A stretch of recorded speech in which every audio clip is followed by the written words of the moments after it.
আল্লাহ বলে এই দুনিয়ায় আমি রব্বুল আলামিন আমার বান্দাদের মধ্যে কর্ম আমি আল্লাহ নিজে বন্টন করে থাকি। এটা কোরআনের আয়াত। আল্লাহ বলছে আমি বন্টন করি, আমি বন্টন করি, নাইলে কেউর পক্ষে সম্ভব না।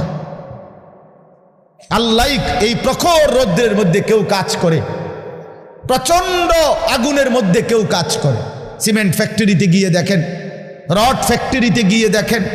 আমি একবার চুন ফ্যাক্টরিতে গেছি, চুন বানায় যে, ওইখানে দেখছি ছাতক সিলেট, এই যে মানুষে পানের লগে চুন খায় যে, এটি আল্লাহু আকবার, আমার কাছে মনে হচ্ছে এটা জাহান্নামের টুকরা। আগুন কাকে বলে? এত তীব্র প্রখর আগুন। ওইখানে মনে করেন ওই বিল্ডিংটা আমার এখান থেকে মানে গরমের হাট লাগতেছে, আমি পারতেছি না আগাইতে, অথচ ওইখানে দাঁড়াইয়া দেখছি কর্মচারীরা বড় বড় লোহার আংটার মতো এগুলো দিয়ে দিয়া পাথর এগুলো লাড়তেছে, আরামসে হেতে কথাও কয়, তিড়েও লাড়ে, মানে অথচ আগুনটা কি আগুন, জাহান্নামের আগুনের মতো, কিন্তু তার ধৈর্য কুলাইলো কেমন।